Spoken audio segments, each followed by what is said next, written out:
Hey guys, Assalamualaikum. কি অবস্থা, কেমন আছো? Welcome to our new class the র্যাঙ্কে।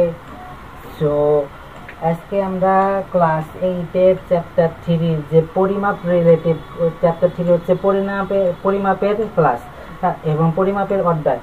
সো এখানে আছে হচ্ছে তোমার পাড়ের ক্ষেত্রফল নির্ণয় করা, তারপরে পুকুরের ক্ষেত্রফল নির্ণয় করা, দৈর্ঘ্য নির্ণয় করা, প্রস্থ নির্ণয় করা, এই রিলেটেড যেগুলা ম্যাথ আছে এইগুলা আছে। সো আজকের ম্যাথ হচ্ছে পুকুরের বা পাড়ের ক্ষেত্রফল নির্ণয় করা, চ্যাপ্টার 3 ফার্স্ট ম্যাথ যেটা। তো এখানে আছে একটি পুকুরের দৈর্ঘ্য 60 মিটার এবং এর প্রস্থ হচ্ছে 40 মিটার। পুকুরের পাড়ের বিস্তার হচ্ছে 3 মিটার এবং পাড়ের ক্ষেত্রফল নির্ণয় করতে হয়েছে। পুকুরের দৈর্ঘ্যটা চিহ্ন, দৈর্ঘ্য হচ্ছে এই যে এই দিকে যেটা যায় এটা হচ্ছে দৈর্ঘ্য, এই বরাবর যেই মিটারটা যায় এটা হচ্ছে দৈর্ঘ্য, আর এই দিকে যেটা যায় এটা যদি একটা পুকুর হয় এইদিকে হচ্ছে দৈর্ঘ্য আর এইদিকে হচ্ছে প্রস্থ। সো আর পারে বিস্তার, বিস্তার হচ্ছে তোমার পুরুত্ব বোঝায় বা হচ্ছে তোমার এই পরিমাপ বোঝায়, পুরুত্ব বোঝায়, চওড়া বোঝায়, কোন একটা জিনিস কত মিটার মোটা বা চওড়া বা পুরুত্ব এটাকে বলা হচ্ছে বিস্তার বোঝায়, বুঝছো? বিস্তার।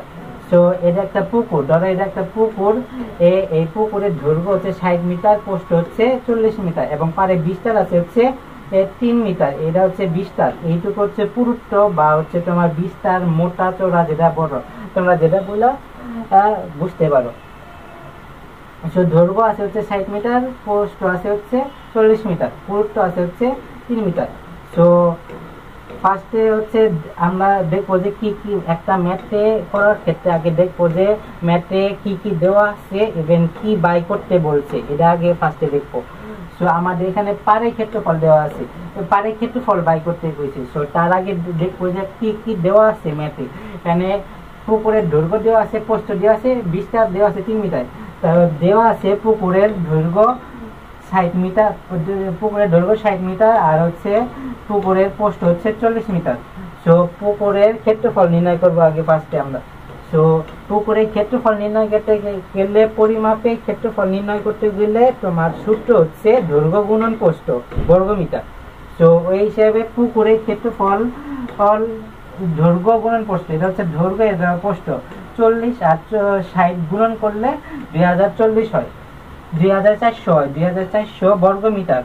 সো এটা হচ্ছে পুকুরের ক্ষেত্রফল।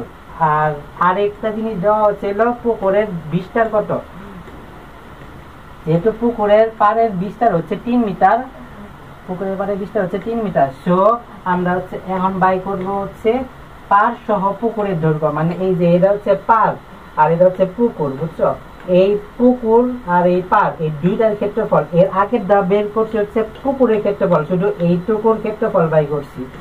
এখন বাই করব এইটা সহ এটাই পুরাটার ক্ষেত্রফল বাই করব, বুঝছো? এখন হচ্ছে পাড় সহ পুকুরের ক্ষেত্রফল।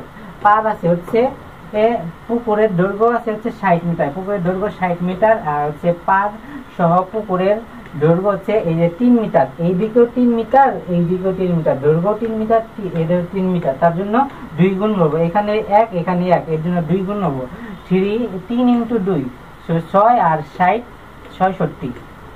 আর হচ্ছে এরা হচ্ছে ডট ডট দিচ্ছে মানে সেম কথা, এনে ডট ডট দিচ্ছে মানে সেম কথা। পাঁচ সহ পুকুরের পোস্ট, এনে দৈর্ঘ্য বাইর করছি, পোস্ট হচ্ছে 40, এই পোস্ট হচ্ছে 40, এই যে এইদিকে হচ্ছে 40, এইদিকে 40 আর হচ্ছে 3 মিটার আর 3 গুণন 2, 3 গুণন 2 দিছি যেমন ওটা সেম মতো, এইদিকেও 3 মিটার, এইদিকেও 3 মিটার, তার জন্য দৈর্ঘ্যের দিকে 3, দৈর্ঘ্যতে 3 মিটার, পোস্টতেও পুরুত্ব আছে 3 মিটার, তার জন্য আমরা 3 গুণন 2 দিছি। So 40 plus 6 46। এখন আমরা এখানে তো পাড় সহ পুকুরের দৈর্ঘ্য বাই করলাম আর পাড় সহ পুকুরের ক্ষেত্রফল বাই করলাম। এখন বাই করবো হলো পাড় সহ পুকুরের দৈর্ঘ্য বাই করছি আর হচ্ছে প্রস্থ বাই করছি, ক্ষেত্রফল বাই করবো। সো এখানে পড়াইছি ক্ষেত্রফলের সূত্র হচ্ছে দৈর্ঘ্য গুণন প্রস্থ। সো এরা হচ্ছে পাড় সহ পুকুরের দৈর্ঘ্য, এটা হচ্ছে পাড় সহ পুকুরের প্রস্থ, এই দুটা গুণ করলে হয় হচ্ছে 3036 বর্গ মিটার। আর আমরা ক্ষেত্রফল সবসময় বর্গ মিটার দ্বারা করবো, কারণ এটা হচ্ছে মিটার হচ্ছে এই যে দৈর্ঘ্য, এটা হচ্ছে দৈর্ঘ্য, এটা হচ্ছে প্রস্থ, বুঝছো? এই দৈর্ঘ্য হচ্ছে মিটারে থাকে, প্রস্থ হচ্ছে মিটারে। আর পুরা দা মিলা যখন একটা বলি যে দৈর্ঘ্য আর প্রস্থ যখন গুণ করি, পুরা দা একটা স্কয়ার রিলেটিভ হয়, পুরা দা কে বলা হয় হচ্ছে বর্গ মিটার, বর্গ করা হয় বর্গ মিটার। সো এই হিসাবে ক্ষেত্রফলের একক হচ্ছে এখানে বর্গ মিটার, এখানে বর্গ মিটার দিব। আর বাই করছি হচ্ছে পার সহ পুকুরের দৈর্ঘ্য বাই করছি, আর প্রস্থ বাই করছি, ক্ষেত্রফল বাই করছি। পার সহ পুকুরের ক্ষেত্রফল বাই করছি, আর হচ্ছে পুকুরের ক্ষেত্রফল পাইছি, মানে তোমার এইটার ক্ষেত্রফল বাই করছি, আর এইটুকুর ক্ষেত্রফল, এই পুরাটার ক্ষেত্রফল বাই করছি, বুঝছো? এইটার ক্ষেত্রফল, এই পুকুরের ক্ষেত্রফল বাই করছি। যেমন তোমার এটা হচ্ছে এটা হচ্ছে পুকুর, এটা হচ্ছে পুকুর, এটা হচ্ছে পুরাটা, এটা পুকুরের ক্ষেত্রফল বাই করছি, আর হচ্ছে পুরাটার ক্ষেত্রফল বাই করছি। এখন আমার চাইছে কি, আমার চাইছে হচ্ছে পারের ক্ষেত্রফল নির্ণয় করতে। পার কোনটা? পার হচ্ছে এটা হচ্ছে পার। তো আমার এইটুকু হচ্ছে পার। এই পারের ক্ষেত্রফল নির্ণয় করতে গেলে যদি আমি এইটুক বের করতে যাই, এইটুক বের করতে হইলে আমার পুরাটার আছে আর ভিতরের তার আছে, ভিতরের।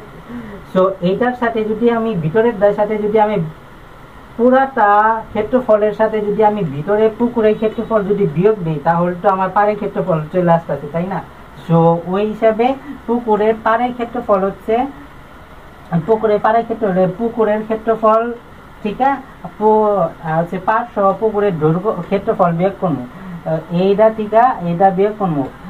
এই পুরাটা হচ্ছে 3036 বর্গ মিটার, আর হচ্ছে তোমার পুকুরের ক্ষেত্রফল হচ্ছে 2400 বর্গ মিটার। সো এই দুইটা বিয়োগ করলে 636 বর্গ মিটার। সো আমার বাই করতে হয়েছে পারের ক্ষেত্রফল। সো পুকুরের পারের ক্ষেত্রফল হচ্ছে 3636 বর্গ মিটার। সো নির্ণয় পুকুরের পারের ক্ষেত্রফল হচ্ছে 636 বর্গ মিটার। এটাই অ্যান্সার। তোমরা এইভাবে দিয়ে আসলে এইভাবেই